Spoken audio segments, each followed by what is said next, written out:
이 시간에는 7년 대환란에 관해서 살펴보도록 하겠습니다. 이제 많은 이 목회자들이나 또 성도들이 세대주의 종말론에 오염이 되어서 이 말세에는 7년 대환란이 있을 것이다, 이렇게 말하고 있습니다. 많은 이 종말론 주의자들, 또 그릇된 이 성경 해석에 휘말려서 많은 이 교회 사회의 문제를 일으키고 또 성도들을 미혹하고 어그러진 길로 가게 한 그 중요한 것들 중에 하나가 바로 7년 대환란입니다. 이게 과연 성경에서 어떻게 말하고 있느냐, 이걸 살펴보도록 하겠습니다. 이 7년 대환란이라는 이 숫자는 다니엘서 7장 25절, 또 27절, 또 12장 7절, 또 12장 11절, 12절에 근거해서 말하고 있습니다. 여기에 보면 이렇게 말하죠. 제가 읽어보겠습니다. 그가 장차 많은 사람들과 더불어 한 이래 동안에 언약을 굳게 맺고 그가 그 이래의 절반의 제사와 예물을 금지할 것이며 포악하여 가증한 것이 날개를 의지하여 설 것이며 또 이미 정한 종말까지 진노가 황폐하게 하는 자에게 쏟아지리라 하였느니라 하니라. 아멘. 이렇게 말했습니다. 그래서 여기에 나오는 이 이래를 가지고 이제 7년이다, 7년 환란의 개념을 말하고 있습니다.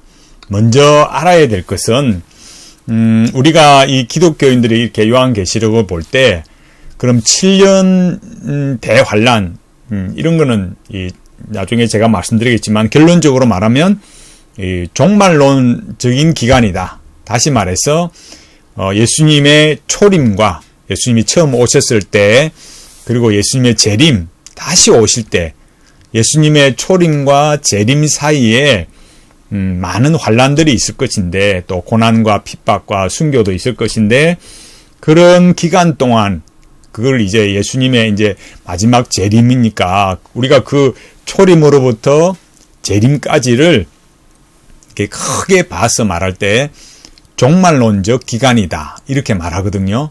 그러니까 종말이 반드시 저 예수님께서 마지막에 딱 오실 그때만 종말이 아니라 예수님의 초림부터 저 재림의 그 시기까지 이 종말에 다 해당한다, 이거예요. 그러니까 이 종말론적인 기간, 그때에 많은 고난과 환란이 있을 것인데 그 총체적인 그 시간들을 그 환란의 그 종말론적인 기간이다.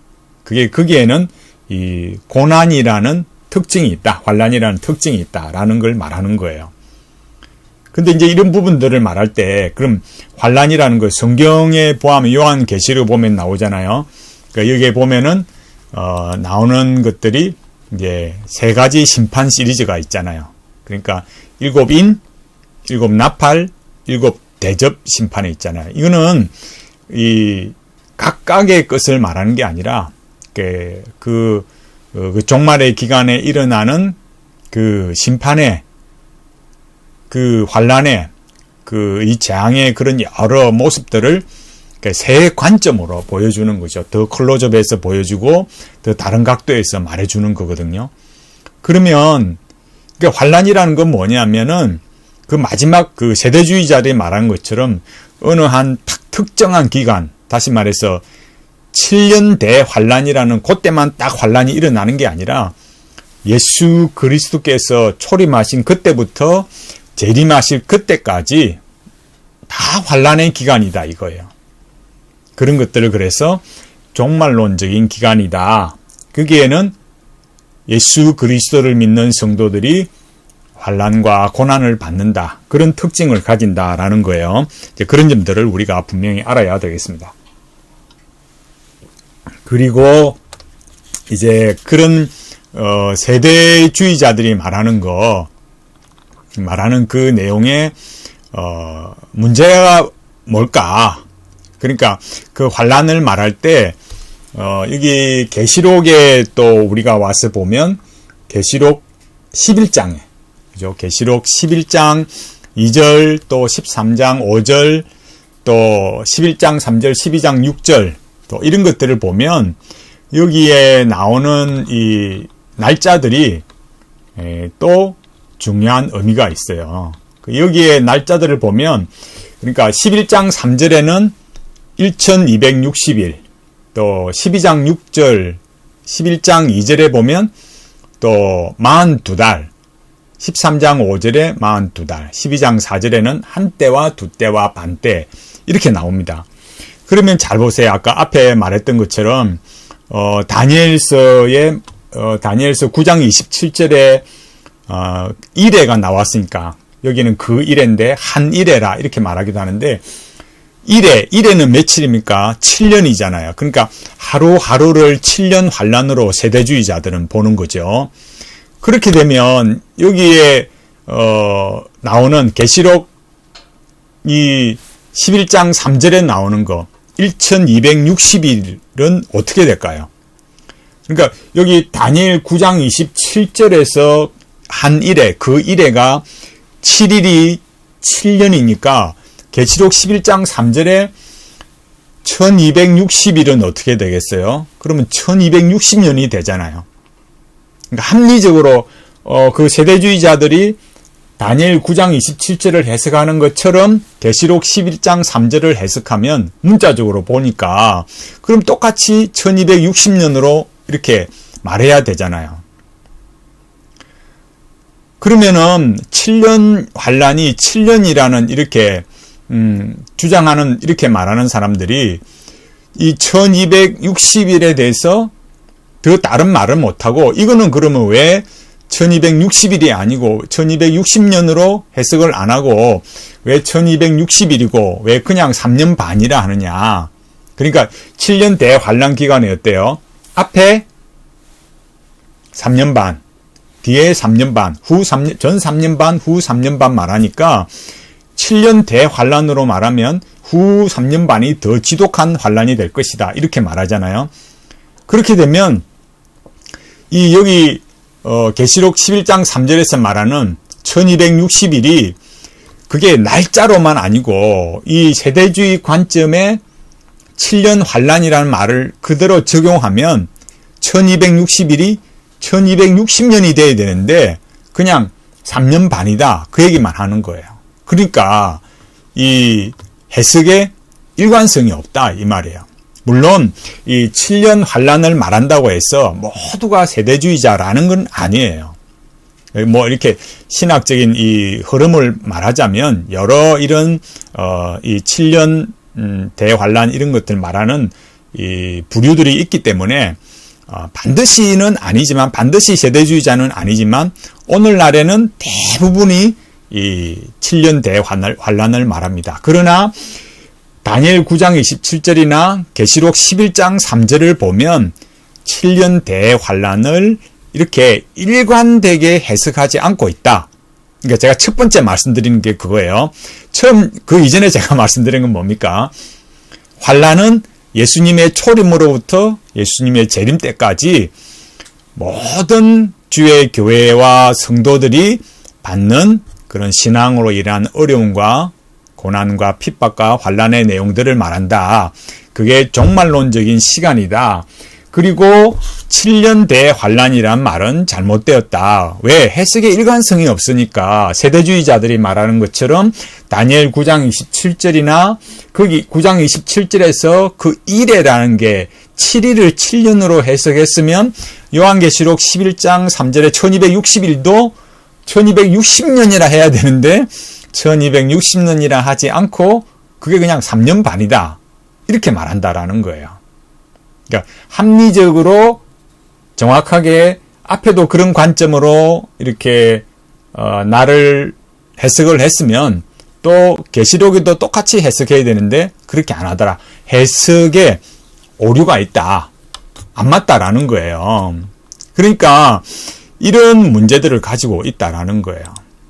자, 제가 여기 뭐 주석을 다른 걸 많이 가져올 수 있지만은 세대주의 비판한 책 중에 요즘 이거는 이제 품절이 됐어요. 품절이 된 이 세대주의 이해라는 책이 있습니다.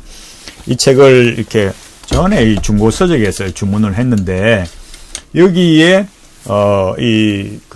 보이스레스가 이 언약 신학을 비판한 세대주의자, 찰스 파인버거를 인용하면서 이 언약 신학과 세대주의의 차이점이 뭐냐, 이런 걸 말하고 있어요. 그러니까 언약 신학자는 역사의 목표를 영원 상태에서 찾지만, 세대주의자들은 그것을 지상의 천년왕국 수립에서 찾는다, 이렇게 말하고 있어요.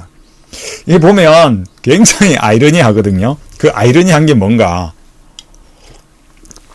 여러분 잘 보시면 이 세대주의자들이 막 7년 대환란을 말하면서, 그죠? 참 아이러니한 면이 있는 거예요.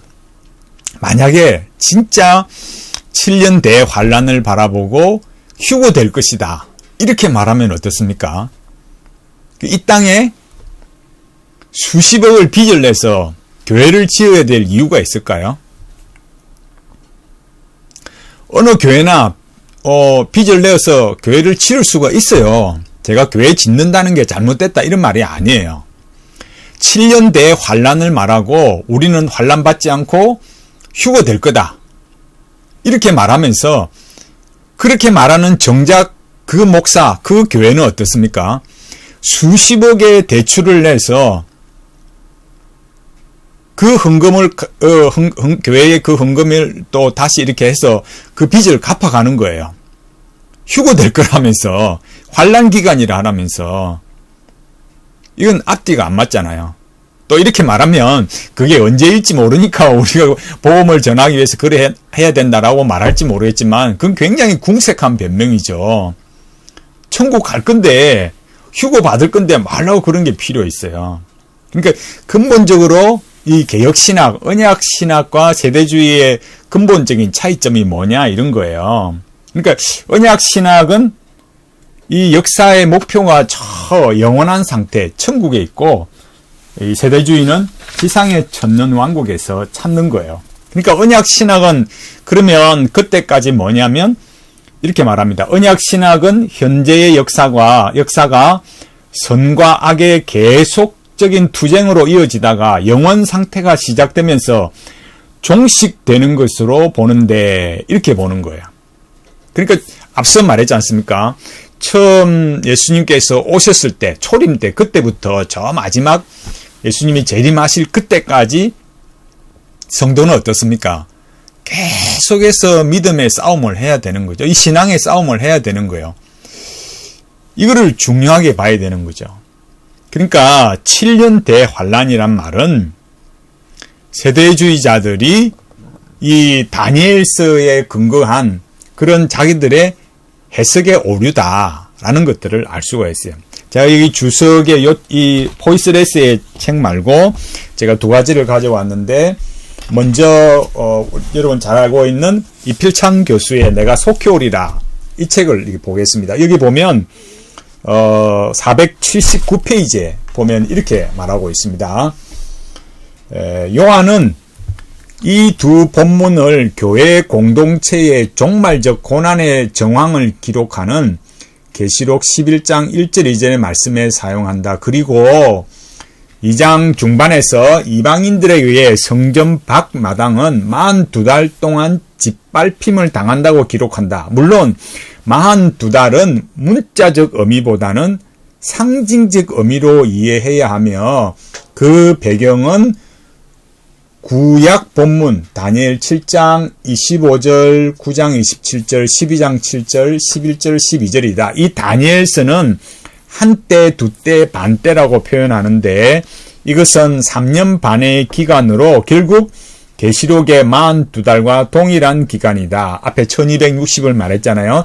다니엘서에서 이 기간은 바로 종말적 기간이다. 이 기간이 지나고 나면 종말이 도래한다. 그러므로 이 기간은 종말적 징조가 충만한 때로서 종말적 특징을 의미한다. 이렇게 말했어요. 그러니까 이필창 교수님이 뭐라고 말하고 있습니까? 분명히 이필찬 교수님도 말씀하듯이 이 다니엘서 말하는 한때, 두때, 반때, 그리고 이 요한계시록에 말하는 42달, 3년 반, 그런 기간이 말하는 것이 뭐냐? 그런 기간이 딱 끝나면은 종말이 오는 거예요. 그러니까 전체를 이렇게 다를 이 종말론적 징조가 많이 있지만은 그건 7년 대환란 이런 게 아니라는 거예요. 그 뒷페이지 487페이지에서 480페이지에서 이렇게 말합니다. 그 앞에 밑에부터 읽어볼까요? 그렇다면 479페이지 밑에 그렇다면 교회 공동체가 지상에 존재하여 고난받는 기간은 언제부터 언제까지 지속되는가? 그것은 바로 초림과 재림 사이의 기간이다. 이렇게 말해요. 명확하잖아요. 이 세대주의에 너무 오염이 되어 있으니까 너무 엉터리로 가르치는 거예요. 이게 좀 분명해져야 되는 거예요.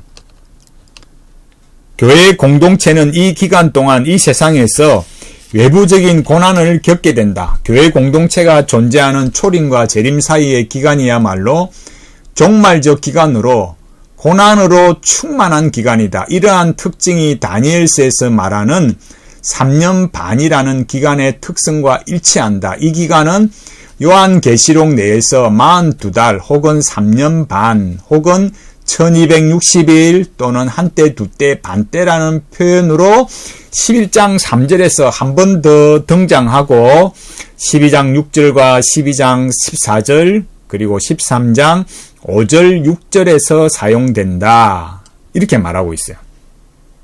이필찬 교수님 정확하게 잘 말씀하고 있죠. 뭐라고 했습니까? 교회 공동체가 여기 이 479페이지 말했듯이 이 지상에서 존재하고 그 고난을 받는 기간이 뭐냐?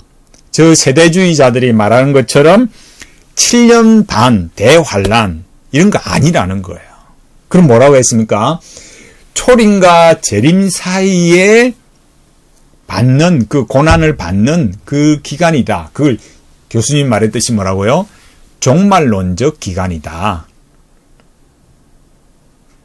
그 기간이 끝나면 예수님이 재림하신다라는 거예요. 그거를 이 종말론적 기간을 그러니까 교회가 지상의 교회가 이 믿음으로 인해서 고난과 환난을 받는 기간을 뭘로 본다고요?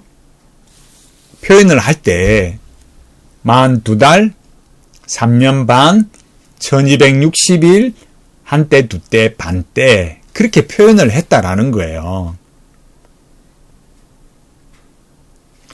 이렇게 정확하게 이해해야 됩니다.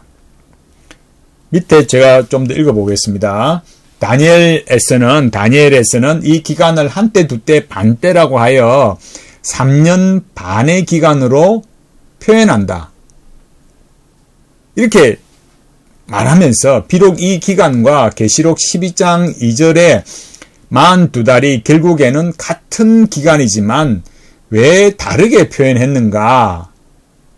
이걸 말하면서 설명을 하면서 여기에 보면 그런 배경들이 엘리야가 그 브엘세바에서 호렙산까지 여행한 여정, 또 42년간 이스라엘의 광야 생활, 또 이런 그 교회 공동체의 과거 역사에서 교회사에서 그런 영적인 공격을 받은 거 이런 것들이 아마 이 계시록에 적용이 되었을 거다. 그러니까 이 다니엘서에도 그런 관점이 적용되었을 거다라는 거예요.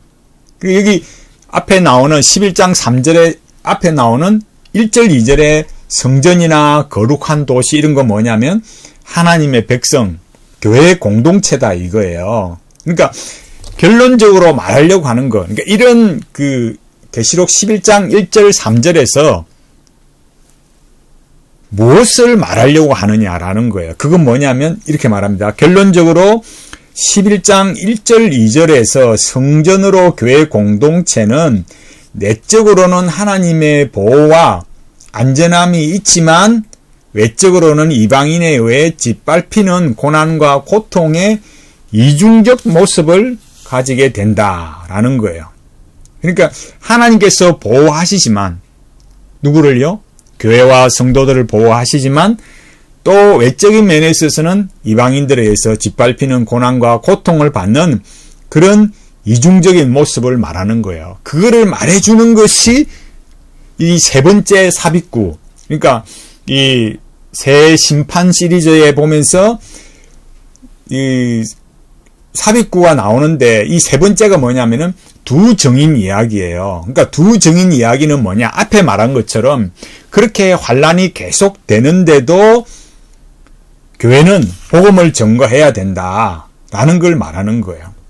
그래서 여기 482페이지 이렇게 말해요.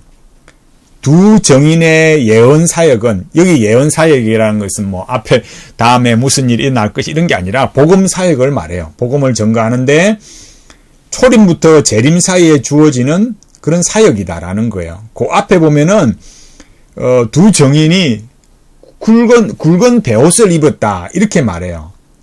그러니까 굵은 베옷을 입었다라는 게 뭐냐면은 이 두 정인의 이 교회의 사역이 뭐냐면은 핵심이 복음을 전하고 회개하고 돌이키게 하고, 그러니까 예수님을 믿게 하는 거다라는 거죠.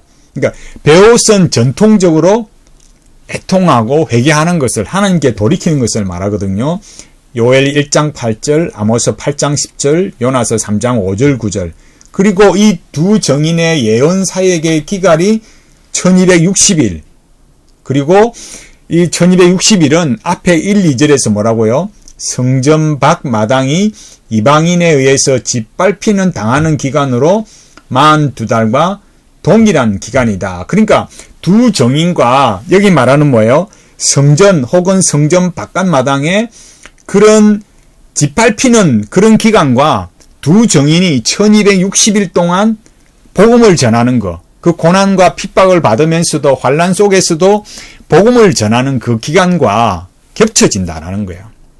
그러니까 한쪽은 이면을 보고 말하고 또 한쪽은 이면을 보고 말해준다. 그걸 알 수 있는 거죠. 그러니까 이 이필찬 교수님의 이 요한계시록 주석을 보면 그런 부분을 우리가 정확하게 알 수 있다라는 거예요. 그 다음에 제가 이 책은 좀 두껍지만 여기 보면 이제 그레고리 K 빌의 여기 주석을 보면 여기 요한계시록 3권 여기 보면은 930페이지 이렇게 나옵니다. 이렇게 말합니다. 이게 42달이라는 수는 문자적인 수가 아니라 다니엘이 반복해서 예언한 환란의 종말론적 기간을 가리키는 비유다.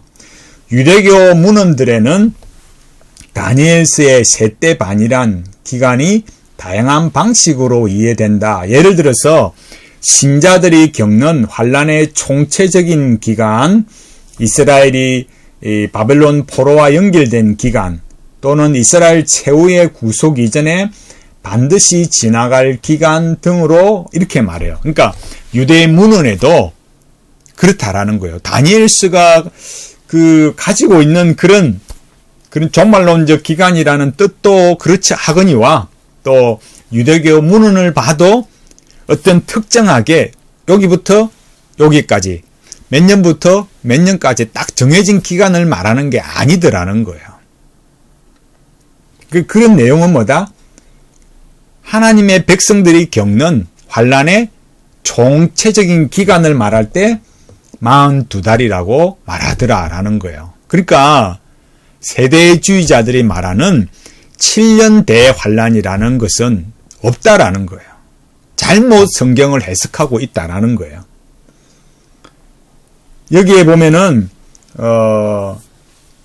요 오른쪽 페이지 거기에 대해서 이제 또 말하면서 이런 압제 기간에 대한 약간의 차이들에 대해서, 그러니까 왜 1260일이라고 또 3년 반이라고 이런 표현들의 차이에 대해서는 여러 가지 이제 이견들이 있지만은 여기에서 중요한 것은 앞에서 이필찬 교수님이 말한 것처럼 932페이지 똑같은 내용을 말해요.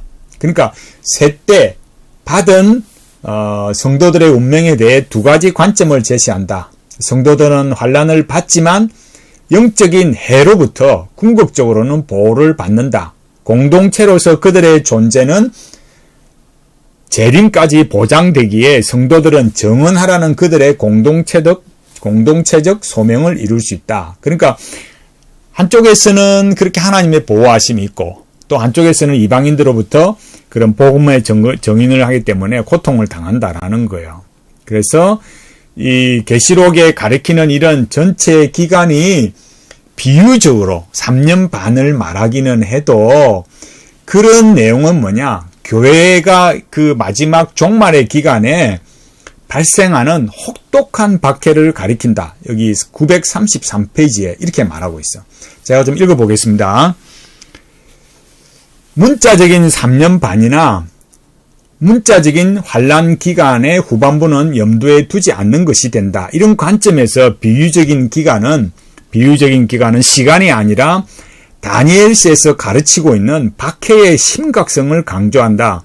교회의 환란이 얼마나 지속되는지와 상관없이 그 기간은 박해의 심각성의 관점에서 두 국면으로 나뉠 수 있다. 요한계시록에 암시된 다니엘서의 3년 반의 기간이 무엇을 가리키는지 관계없이 문제의 핵심은 이것이다.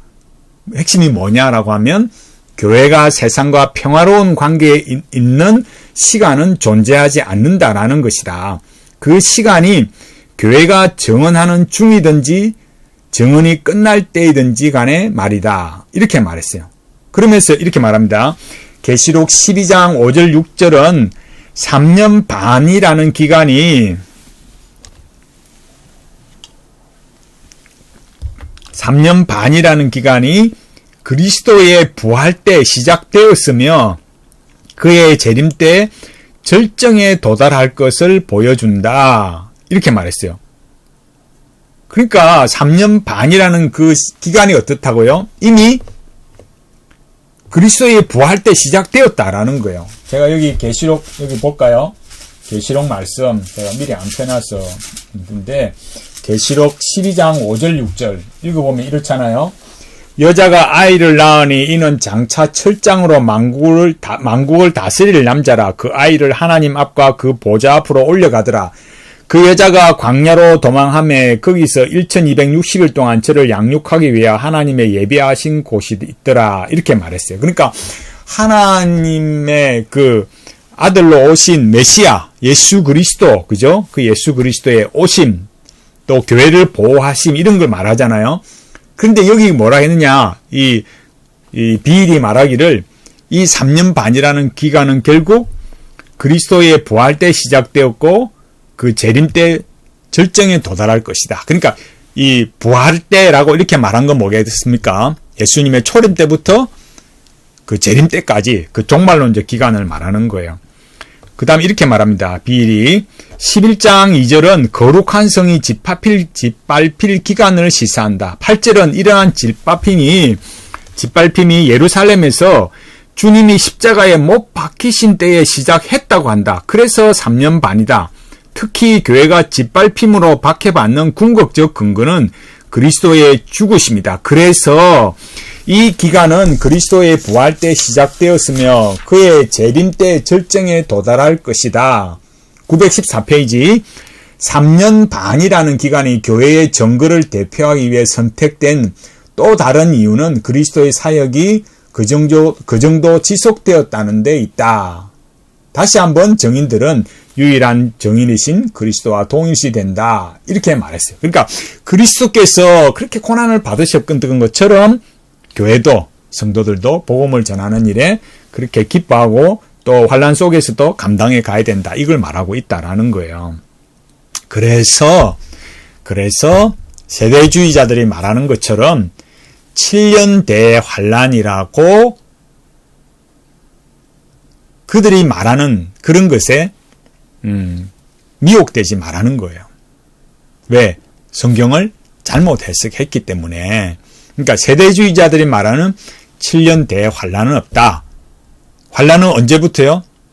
예수님이 초림을 오실 때부터 그리고 재림 때까지 뭐예요? 계속해서 있는 거예요. 그러나 하나님께서 교회와 성도들을 보호해 주시지만 또 성전 밖에서는, 그러니까 또 그 외적인 면에서는 어떻습니까? 또 계속해서 이런 핍박이 있다라는 거예요. 그럼 뭐겠습니까? 제가 뭐라 했어요? 휴거는 없다고요. 우리는 이렇게 환난받지 않고 휴거 받는다 이렇게 말하니까 그 세대주의자들이 어떻습니까? 카타르시스 작용을 일으킨다고. 해방감. 그러면서도 사실은 뭐하고 있다고요? 그런 사람들이 막 빚을 내가지고 수십억의 빚을 내가지고 교회를 짓고 헌금하게 만들고. 여러분 가만히 보면 결국 어떻습니까? 더 내 주머니 돈 털어가고 있다고요. 잘 보십시오. 세대주의자들이 그렇게 말하는 대로 하자면 어떻습니까? 삶을 진지하게 살아갈 수 없는 거예요. 왜? 휴거 될 거니까. 뭐 하려고 애 터지게 복음 전하고 애 터지게 삶을 살아가고 그렇게 하겠어요?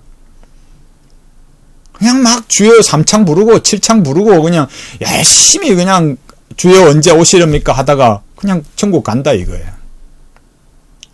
물론 이렇게 말하면 또 너무 극단으로 갑니다. 그렇게 하지만은 사람들이 잘 하는 걸 보시라니까요. 진짜 휴거 받을 거다. 천국에 소망을 간다. 그러면서 그렇게 있다면은 왜 그렇게 수십억의 빚을 내서 교회를 지을 필요가 뭐가 있습니까? 분명하잖아요. 속지 마십시오. 우리는요. 예수 믿은 이후로 계속해서 환난을 당하고 있습니다. 환난을 겪고 있습니다. 우리가 다 잘합니까? 아니에요.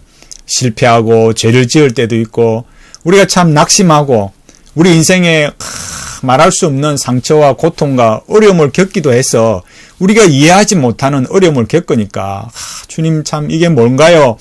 이 답이 없는 인생을 살아갈 때도 있잖아요.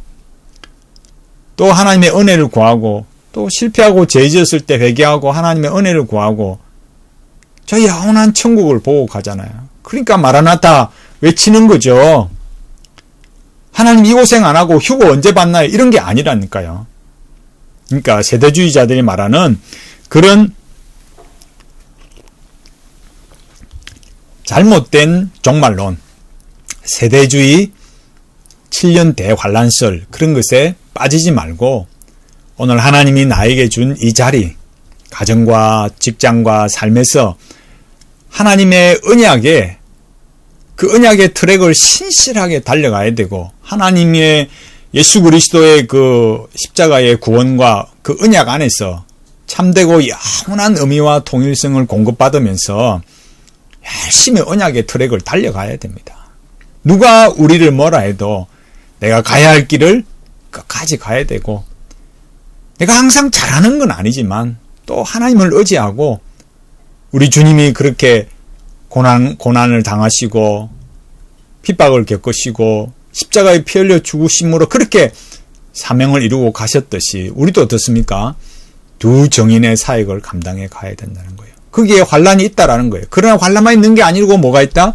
하나님께서 보호하신다. 우리 믿음을 지켜주시고 이기고 가게 하신다라는 거예요. 그래서 장차 영원한 천국을 우리에게 주시려고 예수님 재림하시는 거죠.